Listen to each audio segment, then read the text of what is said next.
episode, we explore what it takes for women to claim authority, visibility, and influence in industries where they're often the quote-unquote only. From building allies and amplifying your voice to setting boundaries and redefining leadership, we'll talk about the confidence strategies that turn barriers into stepping stones. Because claiming space isn't about fitting in, it's about standing out, owning your worth, and reshaping the path for those who will come after. Today, I'm excited to be joined by Jack Lim, Head of Operations for Nas.io, an AI-powered business platform for creators and solopreneurs founded by Nas Daily. Hello, Jack. Hello, Belle. Before we begin, I want to do something fun, Okay. right? A quick fill in the blank round, a bit of a fast talk. Okay, first question. I feel most powerful when blank. When I speak up, My secret work superpower is... connecting people. My walk-in song would be... Fight song. Being the only woman in the room makes me feel... Empowered. The future of women in my industry is... Giving them space to thrive. I love that. Such good answers. I feel like we just got a peek into your playbook. So now let's dig a little deeper into your story, okay? Now, my first question for you is, what first drew you to this field and what was your starting point? Like interests or experiences that led you here? So it goes way back, right? I've been, funny enough, I wanted to do culinary arts. Oh, very different. Very different. And then they're like, no, but you're too smart to do culinary. I mean, kudos to all the chefs out there. I mean, it's hard It's a work. different It's a different intelligence. intelligence. Everything is a different And I'm like, intelligence. okay, cool. I'm good in math. So I studied the hardest possible course out there, Which is... electronics engineering. Oh my god. So imagine ratio 1:4. So I'm used to that. I'm used to an environment where one woman is into 4 men. Yes. All of a sudden, I met with a friend. He said, "Are you gonna spend the rest of your life helping people sell soap and shampoo, Okay. or are you gonna help shape the way people move in the Philippines?" When you get asked something like that, you're Very like, pivotal. oh my, I do want to shape the way people move in the country. And that's when I started in the gig economy, in ride hailing. I joined Uber in Oh, 2015. nice. Yeah, so that's what drew me to tech, the ability to make an impact to the society. Right. And when did you realize that you were stepping into a space that where the dynamics were different for women? Because you said you've always been in that kind of space, and I guess in the beginning it might have felt normal. Yeah, like study engineering prepares you to be in a room full of men, right? You're used to it. It's like your classmates, everyone's a guy. But when you are in the workplace, you realize it's different. The way we articulate ourselves, the way we express our feelings are sometimes thought of as like being too emotional. Like you're too empathetic, you're too kind. But those weaknesses are actually your strengths. You do understand what it feels like to be on that other side because you empathize with the drivers, with the users, with the consumers. Yeah. So then you realize that you have to voice out that opinion. So we start looking at people more than numbers. Nice. Yes. Yeah, in tech startups, it's great to be a unicorn, right? Yeah. So that means numbers, profitability, growth. What about the human aspect? Wow, I love that. It's like your superpower is having a wider, I guess, breadth a different of perspective and emotional quotient, I guess. Yeah, maybe that's how we call it. So, what moments tested your confidence the most, and how did you push through them? In any of the Companies jobs I've you've had? worked Yes, for, yes. So there were times when I was like, can I do this? Always, because I've been in roles where people say this is not the easiest role to succeed in, right? Like, shocks, everyone who tried this role have failed. Oh, And you're wow. like, shocks. You have some shoes to fill. Yeah, you have to prove yourself. But I think it's also a blessing that very little is expected of you. That's because true. people have failed. Yeah. So you can think out of the box and do something out of the ordinary. So I'll give an example, right? When I was working for... Could you share us moments that tested your confidence the most, and how did you push through them? Yeah, so there was, I would say, there were several moments. One of them was when I was doing expansions. So I had to go travel to a city that I've never been to. Okay. Yeah, so parang, oops. So I had to do expansions, and I had to travel to a city I've never been to.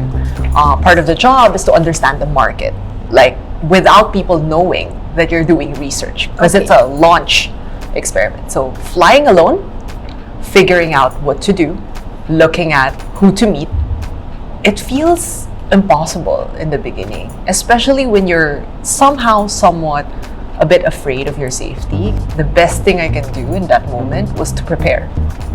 Research as much before I went. So preparation beats that fear. Yeah. So I felt more confident going into that flight.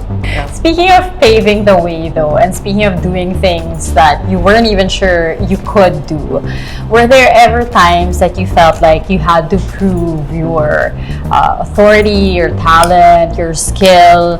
Do you think women are held to different standards of competence versus our male counterparts? I think there is bias in a lot of culture, not just Asian culture. I've seen it in the Middle East. Yes. I've seen it with other parts of the world. So moving into a multinational company where some of the men you're working with are not used to women in positions of power, it was different. Like, in the beginning, as much as our CEO and our COO were very supportive, there were people who were shocked that I was like saying, no, this is how we should get the data. Okay, and when was this, if I may ask? This was like 2 years ago. Oh, There was a colleague who was in shock. Wow. Right? Like, why are you structuring it that way? I'm like, And and then 2023. yeah, it's a bit weird, but I also understood afterwards that it was not normal for that colleague to hear someone speak up and give directions to a room full of male people, right? Like, and the stereotype of women in the tech space is a lot of us are in marketing, are in sales, are in like PR. Yeah. I'm leading operations and I'm doing data. So it's like very different, right, from what a lot of people are used to. So speaking up and bringing new insights to the table is something you have to continuously do. Yeah. And unfortunately, we have to kind of work harder also. Yeah. Right? Like to prove that we deserve to be there. Yeah. So you already mentioned this, you touched on this previously, but I do want to delve into like how do you establish your presence and make your voice heard in rooms where you might be the only woman at the table. And I'm interested because I work in an industry where it's just the girls and the gays. So it's like I can't relate so much in that area, but I want to hear what you can share us. Well, I think the first thing, I'll go back to preparation, right? You have to know what is the objective of that meeting, of that room. Is it a brainstorming session?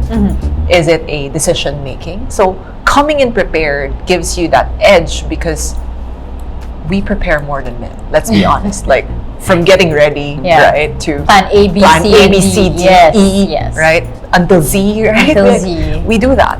And I think my unique edge is because I'm so comfortable with data and I try to get the qualitative insights on top of that, combining those two allows you to bring something new and something different to the table. Yeah.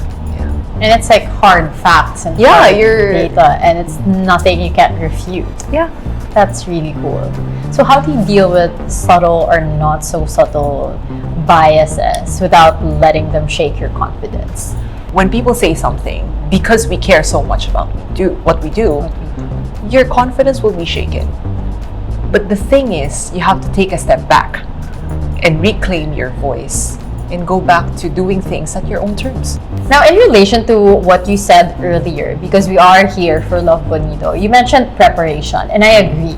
Because me, as a woman in like events, fashion, and style, I agree that what you wear, how you present yourself matters so much, especially for us as women who are expected to present ourselves Yeah, well. for sure. So, for you, in what ways, or like, in what ways does that manifest for you, and how do you practice that? For me, it's about looking at, the types of clothes you wear, right? Like how respectful it is, how it's tailored to your body, how it's comfortable. Because that adds a layer of confidence. Comfort gives you so much Yes. confidence. It has to present who you are, Yes. but also what you want to say. For sure. Right? That's very like your important. outfit today. Yeah, I know. It's so nice. Love Bonito, of Love course. Bonito, yes. Now, what advice would you give to women who second guess themselves because they don't see many role models ahead of them or that they relate to? I think I'll start with, if you don't see role models, maybe you should be that role model. You don't have to look for women role models. You can look for just generally what traits do you want to have? What skills do you want to have? And look for different types of mentor, men, women, like different nationalities. Just get that mentorship. On top of that, like expressing yourself is very important. So articulating yourself well in meetings, which comes with preparation. Yes. And at the same time, allowing yourself to speak up and share your thoughts. I think another thing I did is I started a women's series where I looked for different women that inspired me. Because I have access to so many people. Yeah. So I was like, let me write about this person who's a managing director in the tech VC space at a very young age. Or this single mom who's created a business empire while raising a child. Nice. This is all on LinkedIn. Yeah, I've been posting on LinkedIn. It's mostly text. And what is your username on LinkedIn so we can share? It's just my name. Just look for Jack Lim and then you'll find me there. Okay. The one with 6,000 plus followers. All right. Now, what would you say to the next generation of women entering fields that still feel a bit intimidating or unwelcoming? I would say just go for it, right? Allow yourself try, allow yourself to make mistakes, and allow yourself to just show up. Because the power of showing up is something we always underestimate. I agree. And consistently doing that. Yeah. Even if it's like not 100% every day, right? Yeah, because nobody's perfect, right? The other person might just be more confident than you are. That's true. That is true. They just might have more audacity than you. Yeah. And they are getting the bag that you're supposed to get. Exactly. Okay, one last question. If you could rewrite one rule in your industry to make it more inclusive, what would it be? I would actually start every hiring with like a hackathon or an exam.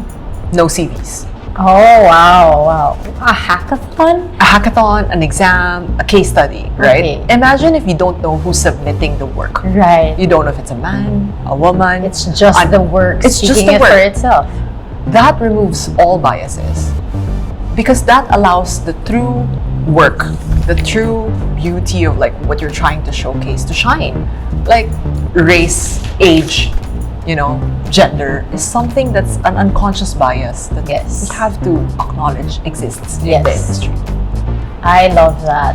Thank you so much, Thank Jack. you. I can't wait to see your posts on LinkedIn. Oh my gosh, I'm nervous. So, Jack, what would you say to the next generation of women entering fields that still feel a bit unwelcoming and intimidating to them?